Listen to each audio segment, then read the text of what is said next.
Assalamualaikum warahmatullahi wabarakatuh. Sahabat muslim yang beriman, kali ini kita akan membahas mengenai salah satu organisasi Islam terbesar di Nusantara, Nahdlatul Ulama, atau yang akrab disebut NU. Nahdlatul Ulama atau NU lahir pada 31 Januari 1926 Masehi atau bertepatan pada 16 Rajab 1344 Hijriah di Kertopaten, Surabaya. Sebuah organisasi yang dilahirkan oleh sejumlah ulama besar. Secara harfiah berarti kebangkitan para ulama. Kehadiran Nahdlatul Ulama semakin meramaikan bursa komersial dari keormasan di Jawa. Nahdlatul Ulama dideklarasikan pada tanggal 31 Januari 1926. Para pendiri atau founding father Nahdlatul Ulama segera berkonsentrasi pada sosialisasi organisasi kemasyarakatan yang baru didirikan itu kepada masyarakat luas. Dalam mensosialisasikan Nahdlatul Ulama kepada masyarakat, dapat dikatakan tidak mengalami kesulitan yang berarti. Hal ini dikarenakan Nahdlatul Ulama telah memiliki jaringan luas melalui pesantren-pesantren yang tidak hanya terbatas di Tanah Jawa. Jaringan Nahdlatul Ulama yang berpangkal pada jaringan para kiai ini sudah berlangsung sejak lama, jauh sebelum Nahdlatul Ulama itu sendiri lahir. Di antaranya adalah jaringan teman seperguruan saat nyantri atau menimba ilmu di pesantren. Terutama saat mereka menimba ilmu di Mekah, Bangkalan, dan juga Tebu Ireng. Pada periode awal perintisan Nahdlatul Ulama hingga tahun 1942, dicirikan dengan pertambahan pengikut dan ekspansi geografis yang luar biasa pesatnya. Anggota Nahdlatul Ulama memang tidak terdaftar secara sistematis. Taksiran mengenai jumlahnya juga sangat fluktuatif. Pada pertengahan 1930-an saja, ada sekitar 400 kiai sudah menjadi anggota Nahdlatul Ulama. Dan jumlah keseluruhannya diperkirakan terdapat 67.000 orang. Preposisi ini dibuktikan oleh setiap muktamar Nahdlatul Ulama yang mengalami perkembangan pesat dari tahun ke tahun. Di bawah otoritas dan karisma Hadratus Syekh Hasyim Asy'ari serta sentuhan lembut dari Kiai Haji Abdul Wahab Hasbullah, Nahdlatul Ulama berhasil mengembangkan sayap organisasi di hampir seluruh wilayah Nusantara. Bahkan, Abu Bakar Aceh mengatakan, pada akhir masa kolonialisme Belanda, jumlah cabang ormas Nahdlatul Ulama di seluruh Nusantara telah mencapai 120 cabang. Selain karena karisma Hadratus Syekh, terdapat langkah strategis yang dilakukan para ulama saat melakukan ekspansi organisasi. Tepat pada saat Muktamar Nahdlatul Ulama ketiga, Nahdlatul Ulama membentuk Lajnatun Nasihin atau semacam komisi propaganda dengan misi khusus, yaitu menarik simpati masyarakat terhadap Nahdlatul Ulama sekaligus mendirikan cabang di daerah masing-masing, terutama Jawa dan juga Pulau Madura. Dalam hal ini, Lajnatun Nasihin beranggotakan 9 orang.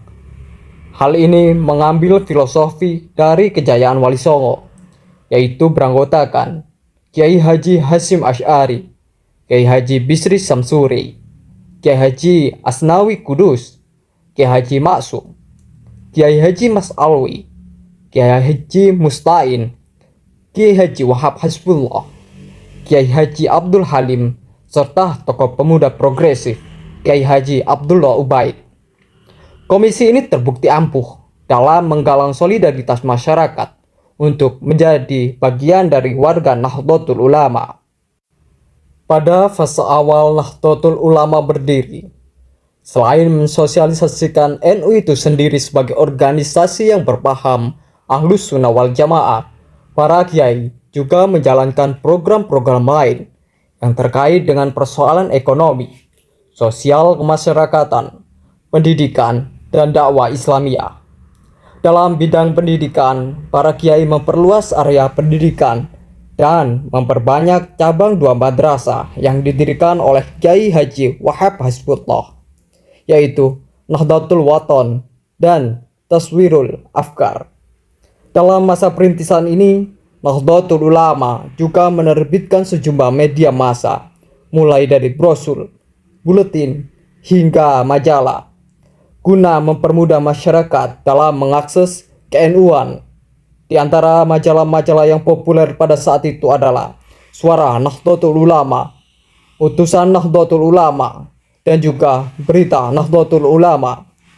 Hal ini menunjukkan bahwa sejak awal didirikannya Nahdlatul Ulama, para ulama telah sadar terhadap pentingnya peran media massa sebagai alat dakwah yang tidak terbatas hanya melalui panggung podium semata.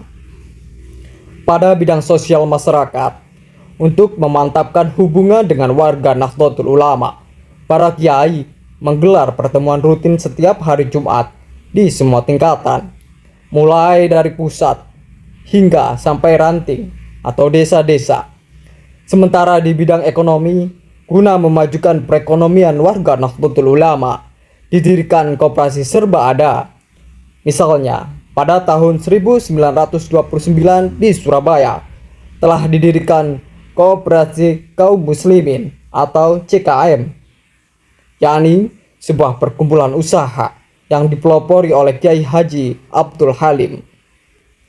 Ketika Nahdlatul Ulama telah mampu menunjukkan diri sebagai organisasi masyarakat yang tangguh dan menyebar di berbagai pulau Nusantara, program penting selanjutnya adalah menjalin komunikasi dan juga konsolidasi dengan pihak luar Nahdlatul Ulama, baik dari kalangan ormas Islam seperti SI, Muhammadiyah, dan juga Persis, maupun dengan mereka yang mengidentifikasi diri sebagai kelompok nasionalis, sebagai wujud niat tulus untuk merajut kembali hubungan dengan sesama organisasi masyarakat Islam modernis yang sempat mengalami kerenggangan pada tanggal 18 sampai 21 September 1937. Dua tokoh Nahdlatul Ulama bernama Kiai Haji Ahmad Dahlan dan Kiai Haji Wahab Hasbullah bersama Kiai Haji Mas Mansur Muhammadiyah dan Wondo Amiseno dari PSII mempelopori pendirian Majelis Islam A'la Indonesia atau disingkat MIAI, yang pembentukannya dilaksanakan di Pondok Pesantren Kebon Dalem, Surabaya, tempat kediaman Kiai Haji Ahmad Dahlan. Berdirinya MIAI tidak lepas dari peran Kiai Haji Hasyim Asy'ari. Kiai Hasyim telah menyerukan agar umat Islam bersatu padu dalam menghadapi ancaman dari luar yang menyerang Islam atau keutuhan Negara Kesatuan Republik Indonesia. Seruan itu kemudian ditindaklanjuti oleh Kiai Haji Ahmad Dahlan dan juga Kiai Haji Abdul Wahab Hasbullah. Yang keduanya kemudian menjadi inisiator dari hadirnya MIAI. Adanya persoalan lain yang juga penting dilakukan Nahdlatul Ulama sebelum kemerdekaan adalah menentukan calon kepemimpinan nasional. Pada Muktamar NU ke-15 tahun 1940 di Surabaya, dilakukan rapat rahasia yang hanya dihadiri oleh 11 orang tokoh Nahdlatul Ulama dan didampingi langsung oleh Kiai Haji Mahfud Siddiq atau Ketua Tanfiziyah waktu itu. Hasil rapat itu memutuskan memilih Insinyur Soekarno sebagai presiden dan Dr. Andes Muhammad Hatta sebagai wakil presiden. Kedua tokoh ini dimulai sebagai figur yang tepat untuk memimpin bangsa Indonesia setelah merdeka. Setelah Belanda bubar dan diganti dengan penjajah baru Dai Nippon Jepang pada Maret 1942, Nahdlatul Ulama mengalami kesulitan yang amat pelik. Pada masa ini, banyak tokoh-tokoh Nahdlatul Ulama yang dijebloskan ke dalam penjara, seperti Kiai Haji Hasyim Asy'ari dan Kiai Haji Mahfud Siddiq. karena dituduh menggalang kekuatan massa untuk melawan saudara tua atau pada waktu itu Jepang. Kecerobohan Jepang atau memenjarakan para pemimpin Nahdlatul Ulama ini membuat warga NU yang semula simpatik berbalik menjadi antipatik. Mereka kemudian membentuk laskar jihad bernama Hizbullah dan Sabilillah yang dipimpin langsung oleh tokoh-tokoh Nahdlatul Ulama seperti Kiai Haji Wahid Wahab, Kiai Haji Saifuddin Zuhari, dan Kiai Haji Mazkur. Di sisi yang lain, tokoh terkemuka Nahdlatul Ulama, Kiai Haji Wahid Hasyim, tak henti-hentinya mengadakan kontak dengan para tokoh nasionalis untuk mendesak pemerintah militer Jepang agar segera mewujudkan janjinya, yaitu kemerdekaan. Perjuangan ini berbuah manis. Pada tanggal 29 April 1945, dibentuklah Badan Penyelidik Usaha Persiapan Kemerdekaan Indonesia atau BPUPKI. Dalam bahasa Jepang disebut Dokutsuzumbi Kosakai yang beranggotakan 62 orang. Kiai Hasyim sendiri turut serta merumuskan dasar negara, termasuk dalam kelompok 9 yang kemudian membubuhkan tanda tangannya dalam Piagam Jakarta. Apabila pada zaman Jepang, aktivis Nahdlatul Ulama terfokus pada perjuangan membela kemerdekaan agama dan bangsa, maka di masa revolusi pada tahun 1945 hingga 1949, perjuangan terfokus pada pertahanan kemerdekaan. Oleh karena itu, ketika tentara sekutu hendak menggantikan posisi Jepang, Nahdlatul Ulama segera menghimpun para konsulnya se-Jawa dan Madura untuk menentukan sikap terhadap sekutu. Pertemuan tersebut diadakan di markas besar Nahdlatul Ulama di Bubutan, Surabaya pada tanggal 21 hingga 22 Oktober 1945. Rapat itu dipimpin langsung oleh Kiai Haji Hasyim Asy'ari dan berhasil mengeluarkan sebuah resolusi jihad yang mewajibkan seluruh warga Nahdlatul Ulama untuk berperang melawan penjajah guna mempertahankan kemerdekaan NKRI. Gerakan ini kemudian menginspirasi Bung Tomo untuk mengibarkan perang pada tanggal 10 November 1945 yang saat ini diperingati sebagai Hari Pahlawan. Pada metamorfosis Nahdlatul Ulama tahun 1952 hingga 1983. Tahun 1952 adalah akhir sejarah Nahdlatul Ulama sebagai organisasi Islam berbasis sosial keagamaan atau ormas Islam yang memainkan peran politik kebangsaan dalam mengantarkan kemerdekaan Indonesia sekaligus mempertahankannya dari penjajah. Muktamar di Palembang pada April tahun 1952 membuat Nahdlatul Ulama memiliki wajah baru dengan bermetamorfosis menjadi partai politik. Faktor eksplisit yang sering dipahami oleh sejumlah penulis sejarah Nahdlatul Ulama umumnya. NU keluar dari Partai Masyumi karena dipicu oleh keadaan Partai Masyumi yang pada saat itu kurang mengakomodir atas sejumlah gagasan dan saran dari fraksi Nahdlatul Ulama. Selain itu, para petinggi Nahdlatul Ulama merasa dipecundangi oleh elit Masyumi dari non-Nahdlatul Ulama, terutama mereka yang mengaku modernis dan berpendidikan barat. Padahal sebagai organisasi masyarakat Islam yang memiliki basis massa luas dan real ini di pedesaan, mestinya kiprah dan jeripaya politik Nahdlatul Ulama perlu diperhitungkan.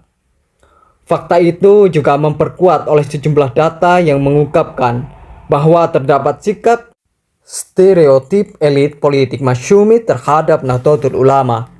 Sebagaimana dijelaskan oleh Martin van Brunes, bahwa setelah kemerdekaan tercapai, peranan NU dalam kehidupan politik berkurang hanya pada Departemen Agama. Setelah sebelumnya memainkan perang perjuangan mempertahankan kemerdekaan NKRI, kenyataan ini begitu menyakitkan bagi Nahdlatul Ulama. Pada tahun 1951, Departemen Agama yang pada waktu itu merupakan satu-satunya badan pemerintahan yang diklaim sebagai ladang kekuasaan milik Nahdlatul Ulama terpaksa dicaplok oleh hegemoni elit Masyumi. Kiai Haji Wahid Hasyim yang pernah menjabat sebagai Menteri Negara dalam beberapa periodik masa revolusi terlibat konflik horizontal dengan Muhammad Nasir, salah seorang politisi pembaharu yang memiliki pengetahuan agama mendalam sekaligus tokoh Persis yang berasal dari Sumatera Barat. Keadaan ini semakin diperkeruh oleh problem serius menyangkut transportasi dana haji.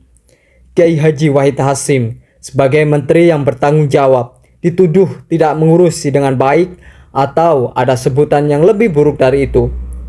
Tak hanya kalangan oposisi, bahkan anggota partainya sendiri, Masyumi, fraksi Nasir, meminta agar Kiai Haji Wahid Hasyim mengundurkan diri, meski fraksi Sukiman, yaitu seorang modernis Jawa, tetap mendukungnya. Klimaks dari persoalan itu adalah ketika ditolaknya negosiasi Kiai Haji Wahab Hasbullah saat meminta agar Nahdlatul Ulama tetap memimpin di Departemen Agama. Hal itu karena para elit Masyumi berselisih pendapat, terutama pada fraksi Nasir yang sejak awal telah menentangnya. Pada akhirnya, pengurus menyerahkan kepada Wilopo, Perdana Menteri baru yang diminta untuk memilih antara calon pengganti Kiai Haji Wahid Hasyim. Wilopo kemudian memilih Fakih Usman sebagai Menteri Agama yang justru dari kalangan Muhammadiyah. 2 hari kemudian, pada tanggal 8 April 1952, pengurus besar Nahdlatul Ulama memutuskan keluar dari Partai Masyumi. Sebagai ganti anggota Masyumi, Nahdlatul Ulama mengusulkan dibentuknya Federasi Masyumi dan Nahdlatul Ulama. Namun, para politisi Masyumi tidak banyak tertarik pada usulan ini. Keputusan NU keluar dari Masyumi diperkuat pada muktamar di Palembang. Sejak NU menjelma sebagai partai politik, Nahdlatul Ulama secara total menyeburkan diri ke dalam praktik politik kekuasaan. Bahkan, meski sudah tak lagi menjadi partai politik akibat kebijakan Orde Baru yang membatasi partai politik dan Nahdlatul Ulama fusi dalam P3, aura politik praktis terus hinggap dibentuk tokoh NU di semua tingkatan. Jadi ada 2 fase selama periodik ini, yaitu fase ketika NU menjadi partai politik dan fase ketika NU menjadi penyokong terbesar dan pendukung utama P3. Pengubahan status NU sebagai organisasi sosial keagamaan menjadi partai politik tak pelak menimbulkan berbagai asumsi dan juga prasangka. Di satu pihak menganggap bahwa Nahdlatul Ulama terlalu oportunis yang hanya berorientasi pada kekuasaan.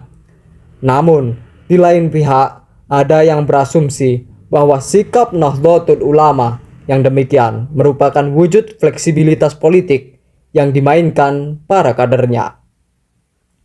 Pada perkembangan selanjutnya, kekuatan politik NU semakin kuat. Terbukti pada pemilu 1955, Partai Nahdlatul Ulama suksesnya luar biasa. Dari 8 kursi yang duduk di parlemen meningkat drastis menjadi 45 kursi. Dengan akumulasi suara sebanyak 18,4% dari seluruh suara yang sah. Dalam realitas politik, hubungan politik antara Nahdlatul Ulama dan rezim Soekarno pun sangat dekat. Sejarah juga mencatat hubungan baik antara NU dan Soekarno pasca pemilu 1955. Saat di sana-sini justru terjadi ketegangan, beberapa daerah menuntut desentralisasi karena ketidakpuasan dengan pemerintahan pusat. Ditambah lagi dengan hegemoni PKI yang semakin kuat pengaruhnya di masyarakat. Belum lagi perdebatan mengenai dasar negara yang tak kunjung usai. Dan setelah Nahdlatul Ulama berkiprah pada dunia politik praktis, pada tahun 1804 adanya resolusi Nahdlatul Ulama kembali ke Khittah.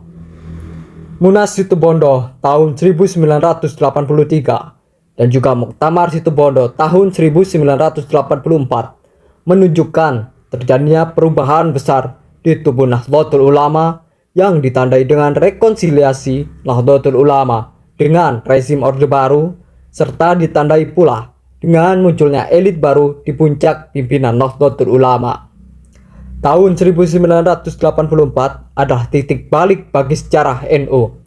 Betapa tidak, pada tahun tersebut Nahdlatul Ulama memutuskan kembali ke Hito 1926, yang berarti secara tegas Nahdlatul Ulama memutuskan keluar dari zona politik praktis.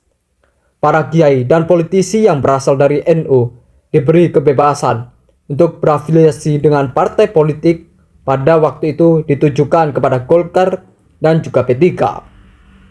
Manapun yang mereka mau. Pada tahun itu Nahdlatul Ulama balik kandang menjadi Jam'iyah Diniyah yang lebih berkonsentrasi kepada persoalan yang berkaitan pada persoalan sosial kemasyarakatan dan hal-hal lain yang berkaitan dengan kebutuhan dasar warga Nahdlatul Ulama seperti pendidikan, ekonomi, dakwah, dan juga lain sebagainya. Keputusan menarik diri dari partai politik praktis tentu menjadi langkah awal Nahdlatul Ulama kembali ke kita. Demikian cerita tentang Nahdlatul Ulama dan sejarahnya, baik sebelum kemerdekaan maupun sesudah kemerdekaan, dan juga berkembangnya Nahdlatul Ulama di kalangan masyarakat. Wallahu a'lam bishawab. Wassalamualaikum warahmatullahi wabarakatuh.